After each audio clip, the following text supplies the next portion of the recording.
Welcome, मैं हूं ज्योति। आप देख रहे हैं चुनावी समर, जहां पर एक और ताजा अपडेट के साथ हम हाजिर हैं। विपक्ष ने कहा देश का भविष्य आरएसएस तय नहीं कर सकती। आरएसएस वैसे तो ये संगठन का नाम है जो जनहित में काम करने का दावा करती है, लेकिन मोदी राज में आरएसएस की ताकत इतनी ज्यादा बढ़ गई है कि ऐसा महसूस हो रहा है मानो केंद्र की सत्ता पर भाजपा का नहीं बल्कि आरएसएस का कब्जा हो, जिसकी वजह से आए दिन आरएसएस को बैन करने की मांग उठती रहती है। इस दिशा में यूएससीआईआरएफ ने भी बयान दिया था कि भारत में हो रहे धार्मिक बंटवारे के लिए आरएसएस भी जिम्मेदार है।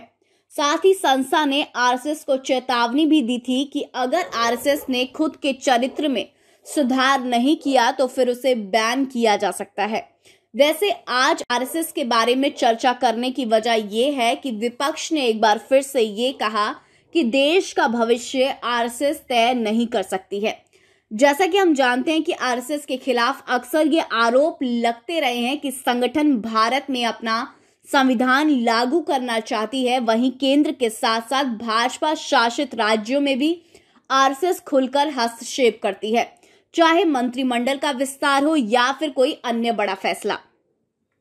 भाजपा सरकार कथित रूप से आरएसएस की सहमति के बिना कोई फैसला नहीं लेती है।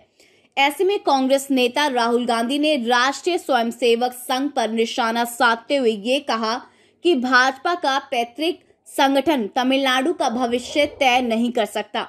उन्होंने कहा कि इसका फैसला राज्य की जनता एवं इसके युवा करेंगे। राहुल गांधी ने आरोप लगाया कि प्रधानमंत्री नरेंद्र मोदी को एक भ्रम है और वे सोचते हैं कि वे तमिलनाडु सरकार को धमकाकर राज्य के लोगों को भी नियंत्रित कर सकते हैं। उन्होंने कहा कि मोदी नहीं समझते हैं कि तमिलनाडु का भविष्य केवल तमिल लोग ही तय कर सकते हैं।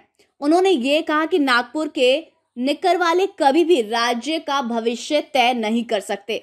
वहीं कृषि कानूनों को लेकर प्रधानमंत्री पर निशाना साधते हुए कांग्रेस नेता ने ये कहा कि हम नरेंद्र मोदी को भारत की नींव बर्बाद करने की अनुमति नहीं देंगे।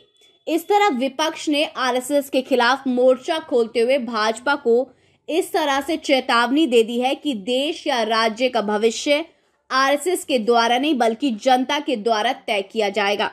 इसलिए बेहतर यही होगा कि आरएसएस सत्ता और जनता से जुड़े मामलों में हस्तक्षेप करना बंद करे।